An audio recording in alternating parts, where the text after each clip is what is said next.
I studied in an all-boys Catholic high school in Venezuela. Why do you speak like Sofia Vergara? I became an adult in the city. Central Europeans are more like coconuts. Became a doctor, and then I became a professional baker. We'll get into that.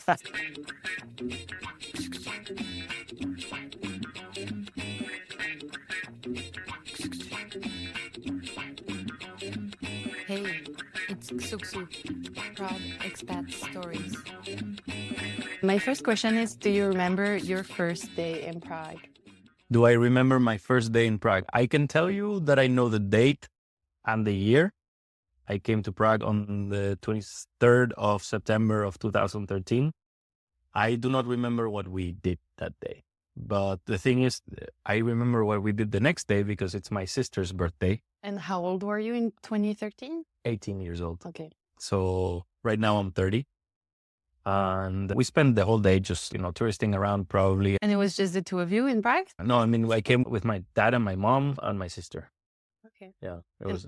Why did you guys decide Prague for this? Well, trip? I mean, that's, there's such a wonderful tool called Google. So when you're not sure, you just type something in there and then Google will show you possibilities. And one of them was to come to Prague. And, back then the situation in my country was not the best and it was not getting any better, nor the forecast was not very good.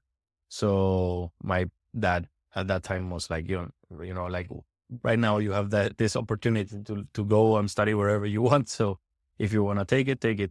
And then I knew that I didn't want to go to the most common destinations, like it was Colombia, US, Argentina. Because the year before, in 2012, during the summer, I remember I spent a month and a half in France and I just absolutely loved it. I just spent that time there. And then the fact that you could just walk places, and Caracas is not a walkable city. It's not only because back then it was really dangerous. It's just, it's in a valley. So the streets are all like up and down. The city is not planned at all. So it's not very walking friendly.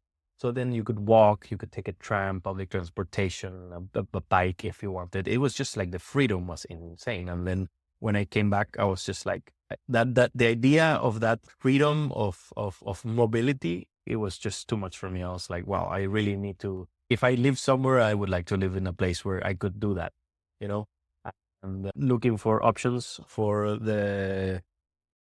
medicine, because back then I was very sure that I wanted to study medicine. And I just looked for it online. It's like, where can I study medicine in English, ideally? Because I went to a bilingual school, so I knew how to speak English. There were these options in, Central and Eastern Europe where the tuitions were not too crazy. And, the cost of living was also not too high. And then we considered all the options. And then my dad was like, hey, you want to go? And then I was like, yeah, let's give it a shot. I applied. Then in April 2013, I went to Spain, to Madrid, to take an exam, even though it was for Czech Republic. But there was like this Spanish, this university has some, Charles University, like the faculties of medicine, they have this like deals with these like companies that essentially promote the school. And then, it was April. And already in September, we came to Prague. Okay, so to sum up, so your first day in Prague was in 2013. You arrived with your whole family knowing you would study medicine at Charles University. Yes. And today now we know you're a baker. That's actually, so welcome to I became a doctor and then I became a professional baker. We'll get into that. Welcome to the second episode of Xugu podcast about expats in Prague. So today we have Mauricio from Venezuela. And the only thing I know and I heard about you is like you used to study medicine and now you have 2 bakeries along with 3 other guys. And that's just like a interesting enough story to have you on this podcast, to be honest. And thank you for finding my life interesting. Yeah, I mean, all crazy. So you finished your medicine studies? You did? I did, yeah. Oh, okay, I thought you quit. No, I have a degree. And so what happened? During my years in school, I had to work as well. And I just found these jobs in like restaurants and stuff like that. And I found out that I really like it. I have the type of personality that is very, so I'm a waiter. I just get to chat with people on the table. recommend them stuff like that. And I also love food myself. So it's like it just, I don't know, it was an environment where I flourished quite a lot. And then, that kind of took my aim from the university, because I must be very honest with this. And I don't think the university was it was not stimulating enough for me. Okay. As in, not because the career is not hard enough. It's just because not enough practice? No, it wasn't. Just the university itself was not giving me enough, Okay. I felt maybe if the classes were a little bit better, more engaging, the teachers were actual teachers and not just random doctors that were that happened to work in a university hospital, it would have been different. So it was a class full of foreigners, right? No Czech. Yeah. In my case, I studied in a curriculum that was full of foreigners, because Czech people had their curriculum in Czech. We also had activities with the Czech curriculum and everything. I knew a lot of people from the Czech curriculum too, but I found something else that gave me a lot more of, maybe not of what I wanted, but of what I thought at the moment was good for me, And what kind of restaurants did you work in? Mostly Mexican restaurants. Yeah. And I also worked in Arepas de Lina for some time. Uh-huh. I used to work I worked at a hotel, 5-star hotel. I worked in the bar. And all of these experiences were good for me. I really enjoyed working there. And it was also work during the night, which I think I'm a night owl, and I just keep choosing career options that are not very suitable for my internal clock. But nothing to be done about that. It's just, that's how life has turned out for me. But so I very much I was enjoying the work, but I was not enjoying university so much. So that's why I think at one point it came, I decided to finish school, even though probably around the 4th year, I decided that maybe this is not my favorite thing to do. I was very lucky that I found a group of students that were we shared everything, There was and it was I studied in an all boys Catholic high school in Venezuela. I have a very tight group of friends from there, and we're all boys, of course. And then here it happened something similar, of course, different nationalities, different ethnic backgrounds and everything, but it was just more of a kind of the same feeling I had with my friends in Venezuela. We were all very close, very supportive of each other, very, and then they were the reason I finished school. Okay. For real. Because I don't know what's your vision about it, but you arrive at 18, and at 18 you're still a kid, basically. Mm-hmm. So you're a kid, your family is on the other side of the world, you don't know anything. Exactly. No, I grew up here. Yeah. Yes, I was raised in Venezuela, but I grew up in Prague. That's this is I became an adult in this city, and I think that I'm becoming an adult, Mm-hmm. I don't think I'm not there yet fully, Still there's so much to learn and so many bad habits to remove. Nice. And so at some point because you said you worked in restaurants, but it's still quite different from owning and starting a bakery.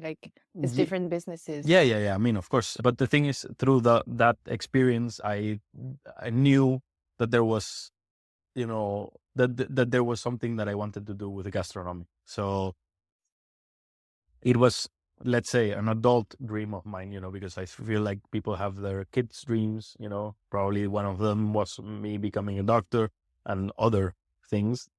But a dream that you make when you are already, when your frontal lobe is essentially fully developed, these are the more, I would say, realistic goals. Then that one of them was I would love to run a gastronomical business in the future. And I didn't know which type of, because back then I was just mostly cooking and I was not really involved with bakeries. But when the time came to put my hands in dough, I felt a connection immediately. Because we know how there's so many bakeries of all types today in Prague, but I guess back 6 years ago, there was maybe 2 or 3. So definitely, even to get the ID, that's it. Yeah, the idea was not mine, but okay.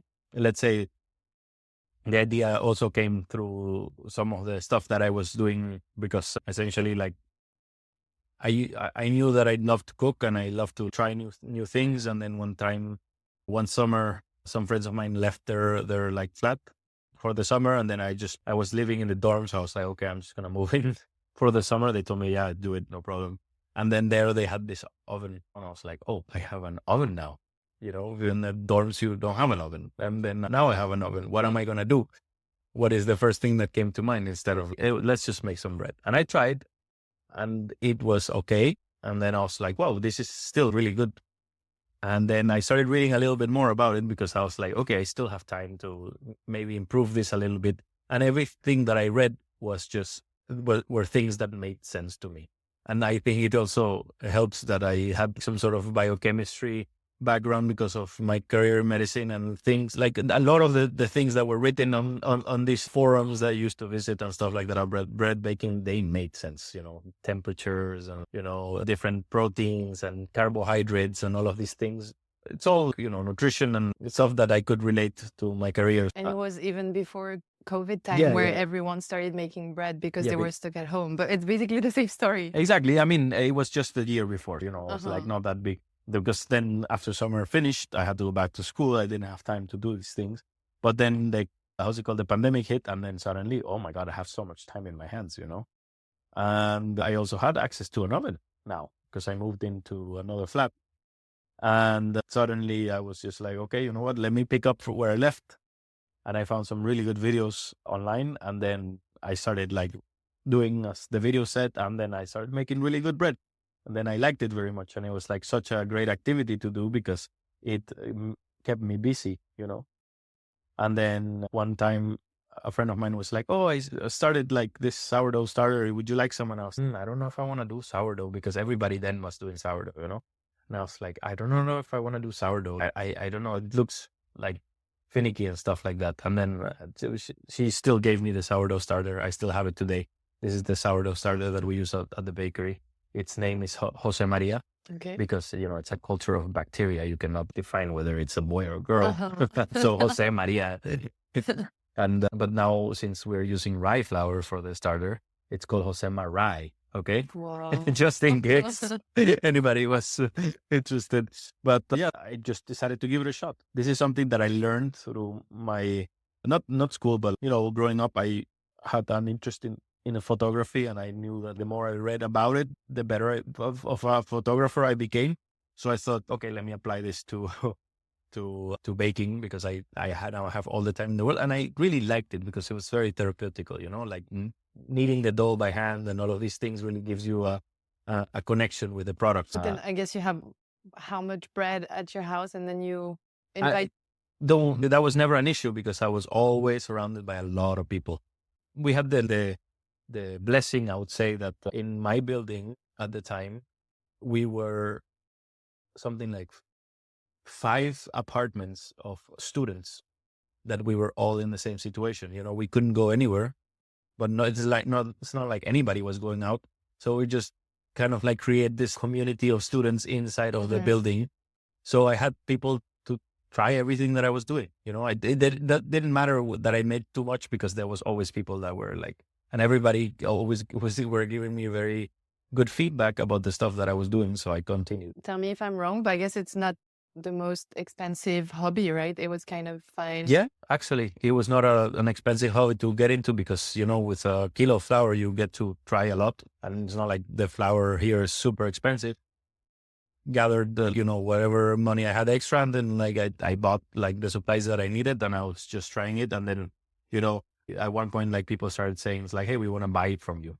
And I was like, okay. And started like selling some bread every now and then. People would come pick it up. And then I remember another story in Prague like this. I don't know if you heard, I don't know if this still exists, to be honest, Ezra Bagels.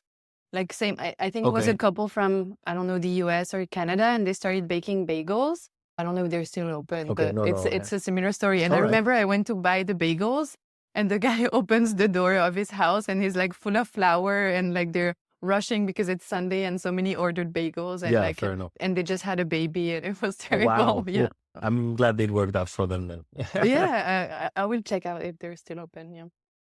Oh yeah. I mean, and doing all of these things at home, and then I started with the sourdough and I gave it a shot, and it was not like, it was a different type of bread than I was used to. So of course, but then I was like, okay, this was not so difficult.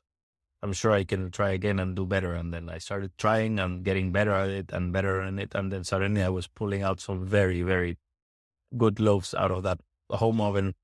And then that got the interest of my friends that wanted to open a cafe. Oh, because you said so people wanted to start buying it from you. And then earlier you said that the idea was not yours. Yeah, no. I was just baking at home. For me, it was just a hobby. I was finishing school then. And then my idea was not to open the business just yet. I think I wanted to give medicine a shot, still. And, but during the summer that they started opening stuff a little bit, we did some food stands in the summer markets, and then I was baking like 10, 15 loaves of So bread without at a home. business, like you? Yeah, no, I mean, through the business of one of my Okay. current, business partners, he was like, okay, let's try to do these summer markets, sell coffee and sell sandwiches. And then we started with it. And then we were like, okay, we need to find a place, And I was very into it because I just loved, like I had to cook and then I had to make breads and it was all really fun. But unfortunately it didn't go that well because, it was still the pandemic and, people were still not going out too much to these places. But it gave people the notion that it was possible, to do something with this. They offered to open a cafe, like with me being part of the kitchen. And then that idea of the cafe, we got an offer from Harfa. So, we have a space available. Would you like to open a bakery here? And we were like, oh, we want to open a cafe, not a bakery. But then we thought about it and just talked to the right people and made the right moves and we opened the bakery. But okay, so who's this guy that first wanted to do those summer markets? It's Haytham. And you know him from? From one of my oldest friends in Prague. Yeah, we used to work together at Adelitas and then just essentially grew up together. Yeah, we've been living together also for a very long time. So we're essentially siblings at this point. And he's a business person. Yeah, he's a business guy. But how's it called? He's tried to he opened a coffee roastery. Unfortunately, due to the pandemic, like things didn't go so well. But now he's like starting this coffee roastery again. This is Tribes of Mocha, it's called. Okay. Yeah. And then he's also kind of like the spearhead of the Kin and Cake project, And then the other person that is involved in the project is Stefan. He was our neighbor. And he's currently our driver and also the person that takes care of like the invoicing and and the HR. And is he Czech? No, he's German. And Haytham is from Yemen. Okay. Yeah. So we're like all from very different places in the world. Yes, because I can't imagine how opening a business in Czech Republic. I mean, for most of the things like administration, Czech Republic is actually not the worst compared to France. Like it's very easy to open a bank account here or do something. But for a business, I don't know. I mean, I wouldn't say that for opening the business that difficult, but mostly like to open the place. Like when it comes to having a physical store and stuff like that, there's a lot of requirements that you need to fulfill before you can go ahead and do it, But luckily we've been able to do a lot of these things the right way. And it takes a little bit of commitment and also, insisting on going to these places and like talking to the people. We've also been lucky that I managed to speak Czech. I speak, I don't know. I've never done a Czech exam, but I'm guessing like B2. I do not know how to write. How come? Like you took some classes when? Just where? 11 years of Do you know what's exposure. your IQ? No. 11 years of exposure, I would say. No, I mean, I had to work in the hospital. And I think that's where really my Czech took the big jump from being like very rough. So even when I was working in the restaurants, I tried to communicate with people in Czech whenever I could. And like, I recognized repeating words and stuff like that. And then it became kind of like, I had like very good restaurant Czech, but you wanted to have a casual conversation with me and I wouldn't be able to answer because I just didn't have that. I was not in that. I was never exposed to that. And then because even when I had Czech friends, it was just easier for everybody to communicate in English because the level in Czech was so low. So imagine like somebody comes to you and then they want to speak French to you but then they're very beginners in French. It becomes difficult at one point and you're like, okay, let's switch to English, please.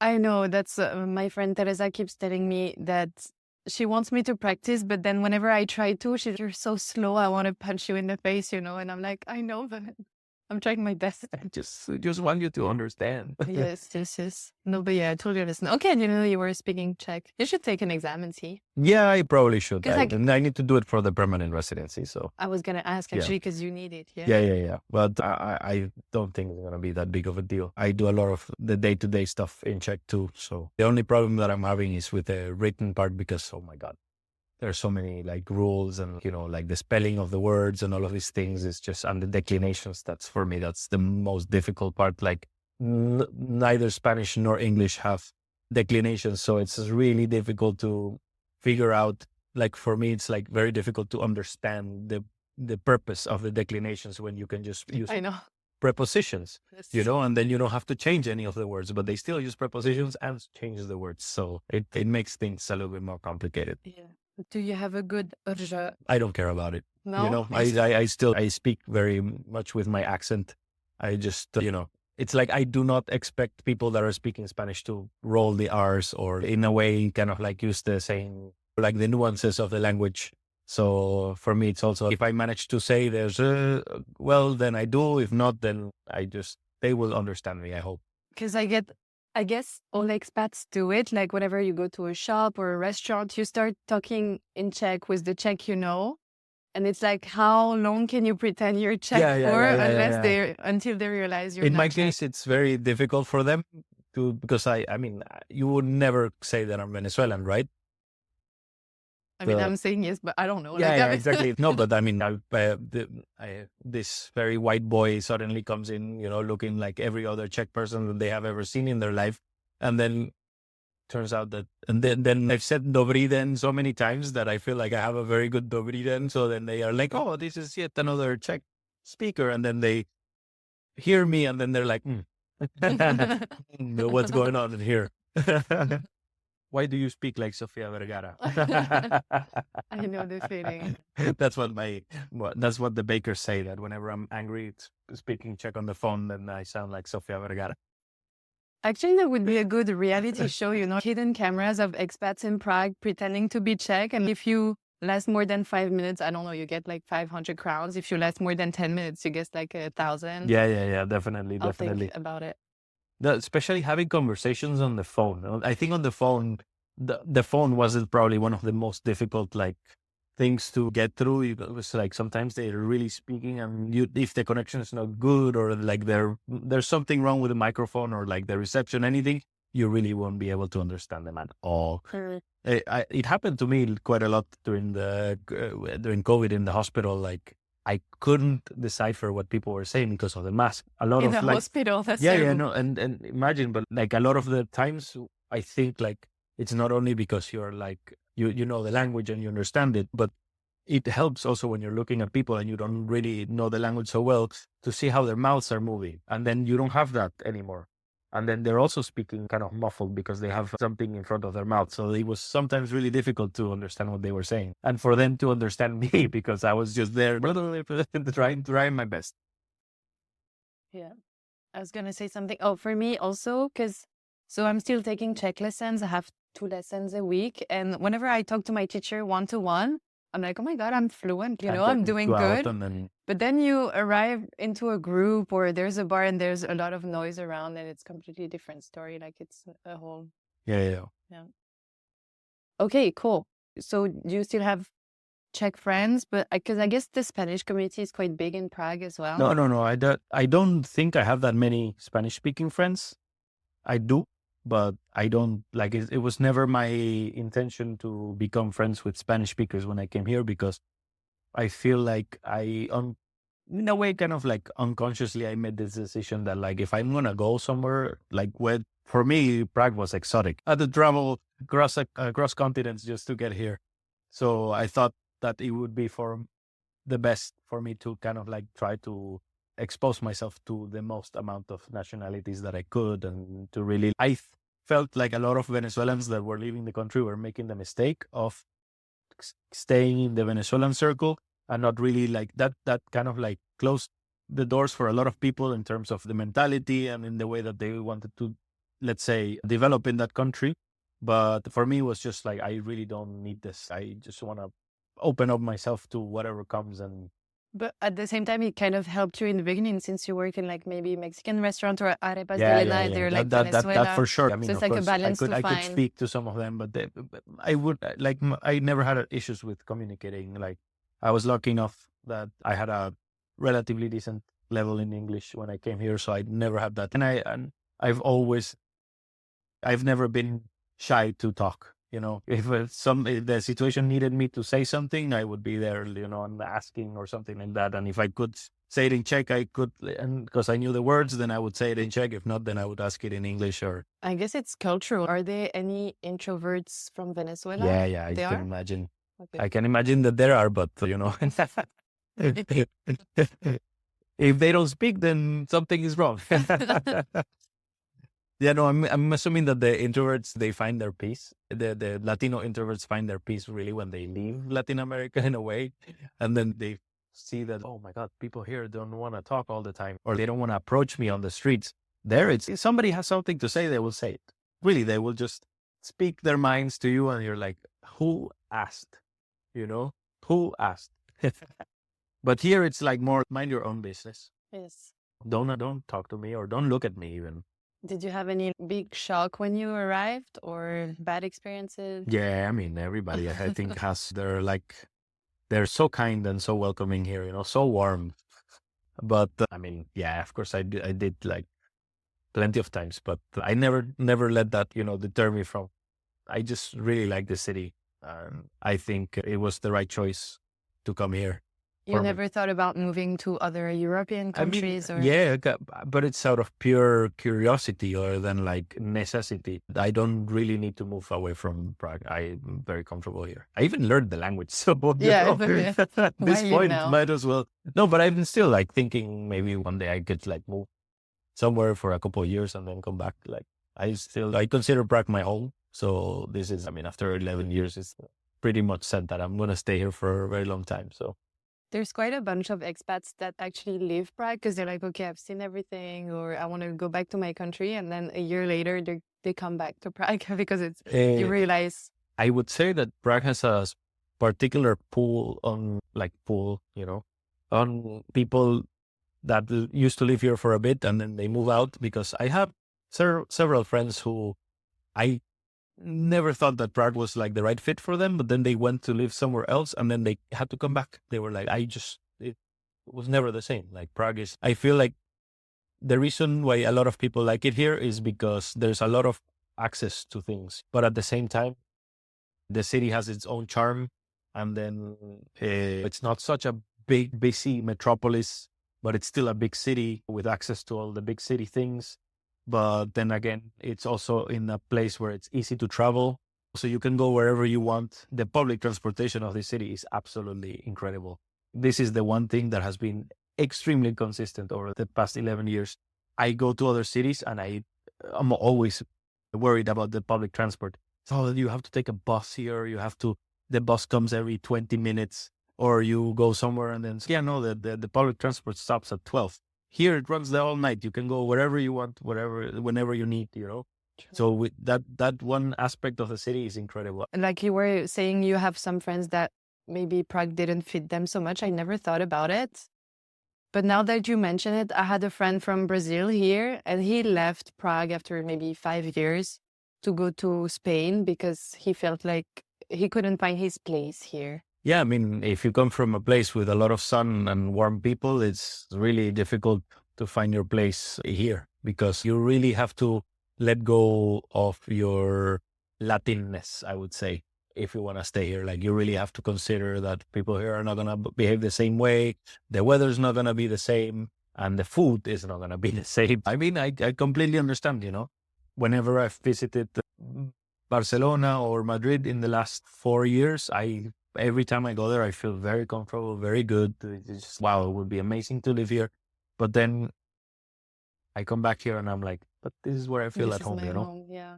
Cute. Even though the winters are cold and sometimes the people are not the nicest, but still, you know, mostly I think those are like nuances instead of, like really bad defects that like need to be avoided by all costs, Yeah.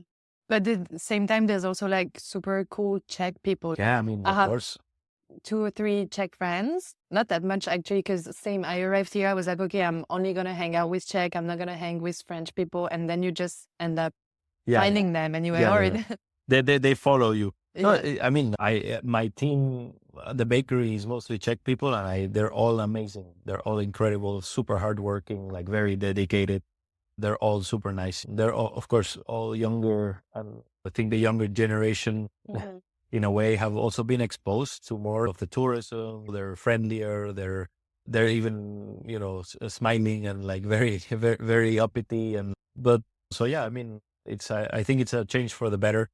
And I think it's also a matter of they're in general people that you have to be a little bit patient with them, because that's what they're like.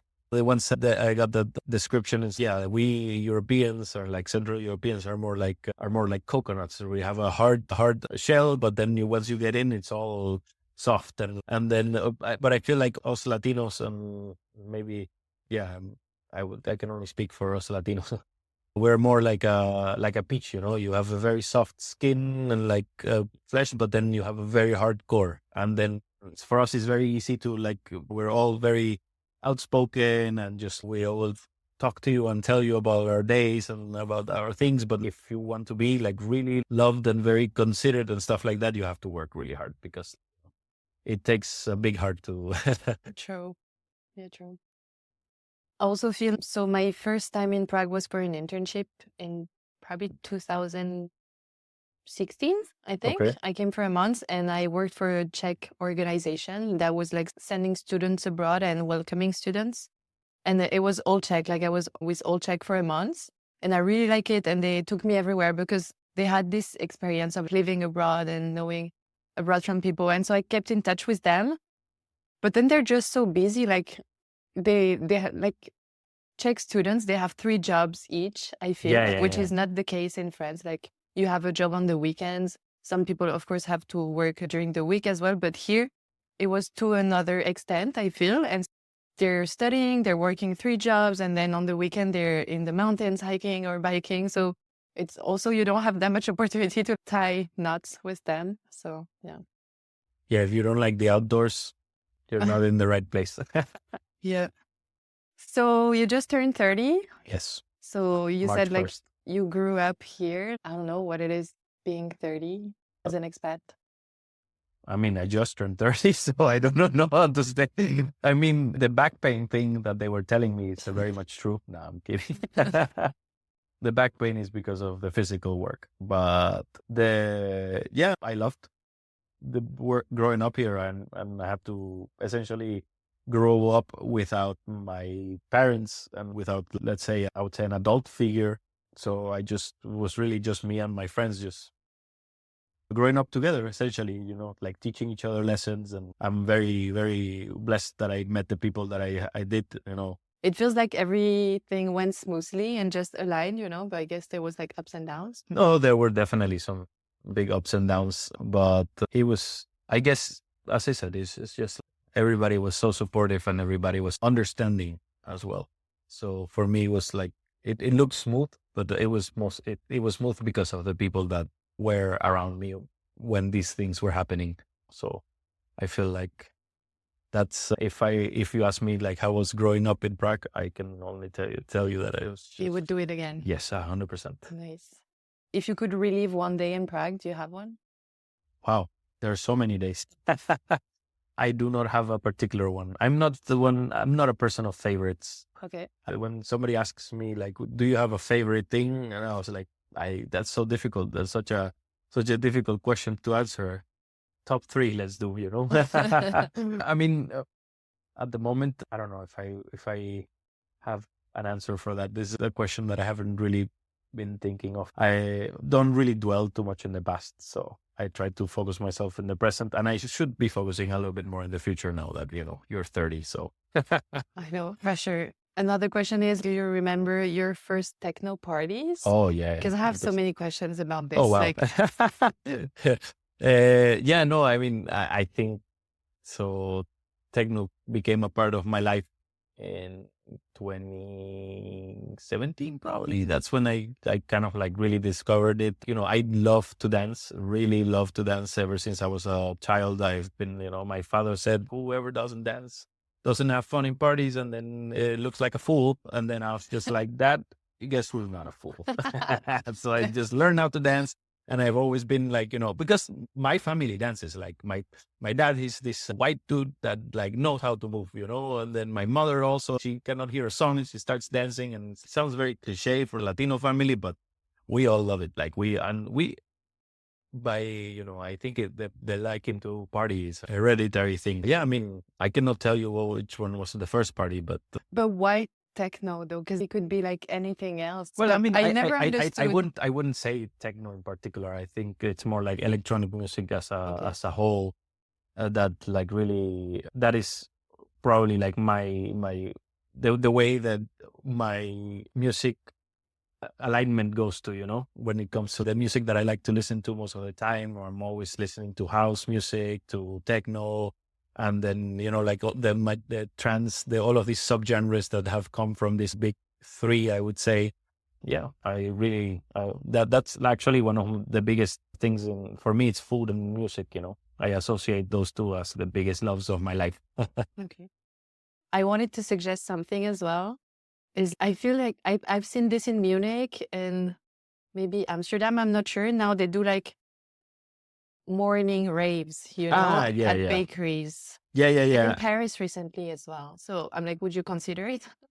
That sounds like a really fun thing to do, but I feel like the scope of the party has to be a little bit reduced, and it has to be a little bit more, it's the morning, let's keep it alcohol free, and let's be mindful also of the neighbors and this type of things. Maybe not in the bakery, but we could collab with the comics and do like just a morning one where you have like coffee and croissant everywhere. And of course. Yeah, no, but I still think like there has to be some set of, I wouldn't say rules, but more like an etiquette in the party to keep it like kind of like morning friendly. Because that's also, I feel like a deterrent for a lot of people that would like to go party and then they don't, because, people are annoying when they're intoxicated or like it's too late, like the music starts always too late. But this time you can just go have a good night, sleep, wake up early if you want, and then just go dance, have that instead of morning yoga, morning dance. Yeah, I feel like there would be an audience. Morning Zumba. Yes. Nice. Cool. And you made me think about something like, so your parents agree and kind of push you to come study to Prague, but maybe they thought you would come back, or... I guess, for all parents, there's always this like wish of their children coming back if they go away. But no, I mean, I guess there was an idea of coming back one day, but that idea got extinguished very early in my stay here. I wouldn't go back. And you talked about it with them, or it was No, it was more like a common realization over the years that like, yeah, they knew that. And your sister is in Venezuela still? My sister is in Venezuela, yes. Okay. Yeah. And when I'm saying I'm not going to come back, it doesn't mean that I'm never going to go back. As in like, I will visit and I will try my best to spend more time with my family and stuff like that. But as I said, like, this is my home now. So I would prefer to stay here if I could.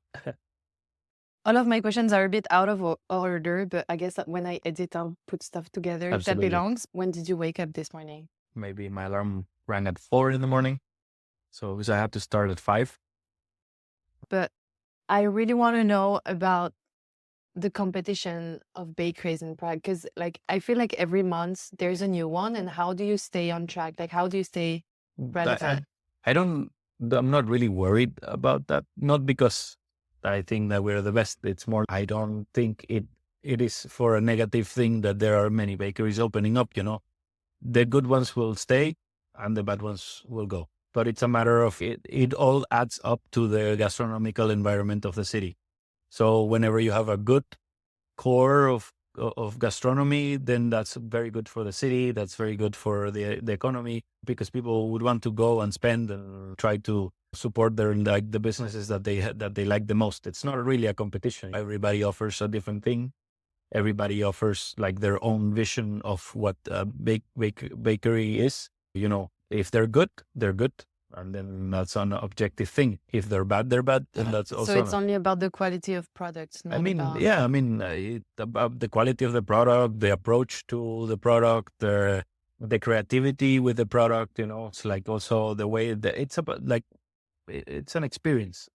Are they doing the experience right? There's a lot of talented people, and I actually like when there's like new places that are opening up and they're good, because that means that, yes, that's not only good for that's not only good for the competition, as you say, so, this is pushing me to be a little bit better with what I'm doing. Yeah.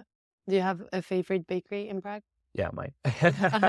A second favorite? I haven't been going that much to other bakeries just because I'm constantly eating bread products. So this is like, when first I leave, I do so in other cities. I can tell you for once that if you ever go to Amsterdam, you have to go to Fort Negen. It's this Fort Negen. Okay, I haven't it's a banger of a bakery. And if you go to Madrid, you have to go to Panem. Yeah. These two are like amazing bakeries, very much like something that I'm like aiming for to be as a bakery. But yeah, I have people that I know in Tise. I have people that I know in, how's it called, Kinko. I have people that I know in La Forme. So I think all of these places are doing a great job. And I would only encourage everybody to demand more from their like local bakeries, because it's a service that you're giving to the community. So this is all like that. This is all like when you're paying for something, you want that money to be worth something. Are you a big empanadas fan? Oh, I love empanadas in all presentations. Would you rather eat bad empanadas for the rest of your day or not eat empanadas ever again? I would rather not eat empanadas again. Okay. If it's not going to be a good empanada, I would rather not have it. For me, it depends like what type of empanada, but it's street food essentially. And I'm a big street food person. And I think like empanadas is such a fantastic vehicle of flavor. You have a very good empanada and that's your day right there, And I love going to, in Venezuela, you have a type of empanada that it's made out of corn flour and it's fried. It's stuffed and then fried. And it looks like a half moon essentially. And these are stuffed with whatever you can imagine, but mostly fish, like a stew made out of fish, stew made out of beef, cheese, sweet fried plantain, beans. I never had a fish one. That sounds nice. Nice. The fish one is probably my favorite. It's called cazón, empanadas de cazón. And we used Caracas is too close to the coast. You just have to cross a mountain. That's all, but it's 1 hour. And then they're like in La Guaira, which is this like the closest coastal city to Caracas. That's where you normally on your way to the beach, you stop by these street vendors that they sell empanadas. And some of them have some fantastic empanadas. And the best part is just you sit in this like plastic tables, plastic chairs, hot, sweaty, everybody. And then you're just like eating greasy empanadas with a bunch of guasacaca and just spicy sauce. And that's just life right there, And did you find an equivalent in Czech food? Do you have like Czech restaurants? Do you have a favorite one? The thing is that the scope of the food is so different. I'm not saying that it's bad. Yes, I'm saying like if you do things properly, you can make very good food regardless of what. But like Czech food is a lot hardier. It's more sit down plate. Fork and knife kind of like food, there is no such thing as street food other than, like a parek forohliku, like but that's essentially a hot dog. And if you want to know where do we have very good hot dogs, in Caracas, we have a very, very strong, like a hot dog culture thing where you are like 3 a.m, just stop by a hot dog cart and then they're just like hustling. They're really making, the hot dog is really tiny, but they're put a bunch of potatoes and the coleslaw, a bunch of sauces at your disposal. So my mouth is watering. Nice. Yeah, okay. This is our second episode and second time I say this, but I would like to close this podcast by asking you to make a wish. That's why we have a candle here. Oh, okay. So basically, you make a wish. You don't tell anyone. You just think about it. You blow the candle, and then And then we're done, I guess, unless you have something else you want to talk about. I mean, if you want to ask anything else. I wanted to ask about dating as well, because You can. I don't know if you dated Czech people or... I did actually. I dated, it's funny. I dated this one Czech girl and back in 2014, 2016, I think. We lasted like 2 years. She lives actually close by. Ooh. Yeah. And she used to live there because that's where like her parents had bought a flat. It's like right in front of Harfa. You know, this area was already in my radar, you know, in my radar for that long. And then turns out that like we found the opportunity to open the bakery in Harfa, and then it was just right in front of her house. That's just like, but anyways, like, I dated this Czech girl, and I also dated a couple of Slovaks, I would say. Yeah, very interesting dynamics, very different from what you would expect. Because most of your dating life was here, I guess. If Yeah, you arrived at 18. Of course. Like, which is great. I would say the 99% of it, you know, was here in Czech Republic. I have dated seriously for that long, you know. It was like maybe year relationship here and there, but I mean, and mostly I was just focused on doing my thing, and I very much enjoyed my single life. Right now I'm dating a Venezuelan girl, which is pretty interesting that after such a long time I decided to go back home in a way. But I mean, is there many Venezuelan in Prague? No, there are, I think, maybe 200 people max. Oh yeah, okay. So that's in Czech Republic. I wouldn't say even in Prague. Like maybe there are Venezuelans all over Czech Republic, but it's like very little. That's just an estimate. I don't know, really. But I mean, I know that there are like more Venezuelan people coming to Prague. Back to... Do you have your wish? Do I have my wish? Do you wish for stuff often? No, I do not. I think... just make things happen. Yeah, no, it's not even that I make things happen. I happen to... I would consider myself a doer. As in, it's not like I'm super like proactive and super dedicated, but I'm like the kind of person that like, oh, you have a problem? Just show me what it is and let's try to figure it out. But not a planner. I'm definitely not a planner. I'm very much like on the go kind of person, you know. But you know, once you are old enough, you start realizing maybe I should plan a little bit more. But yeah, maybe I'm the opposite. I'm planning too much and I need to relax and just let things flow. You see, because the thing is, you know, you can either be like, anxiety is a thing of the future. Anxiety is a thing of the future. So if you think in the future too much, you're going to be anxious. But then if you don't think in the future at all, then you're going to be constantly facing problems. And then there's like this like constant balance and battle of being anxious or like just constantly being in trouble because you don't plan, or like you didn't have the foresight to avoid certain situations. So it's a matter of finding that right balance of being in the present and being present, and also be like having that eye in the future and like knowing where to guide your step, you know. And we don't talk about the past because in Venezuela we say pasado pisado, and that's just about it, you know. Past is something that happened, and you can consider it a bad thing or you can consider it a lesson. So yeah, everything happens for a reason. You could say, yeah. All right, wish time. Wish time. All right, okay. Yay. And yeah, the thing is, I hope it's gonna come true. And then if it comes true, you can come, or if it doesn't come true, but you'll come tell it again on the podcast. Yeah. Cool. Sounds good.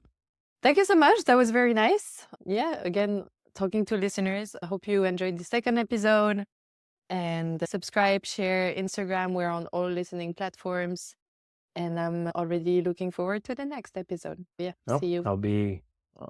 I'm very happy that I was invited. And was it your first podcast ever? Yeah. Do you listen to podcasts? Not so much actually, but I mean, lately I've been on like a YouTube kind of like thing where I just like put on a YouTube video about, I don't know, mathematicians, and then just listen to it while I work. So I think maybe podcasts is the next step. So the podcast is on YouTube as well, so you can listen. That's right, guys. If you enjoy the podcast, please share, subscribe, let us know in the comments if you have any other topics or ideas of guests. So yeah, see you around for the next episode in a month.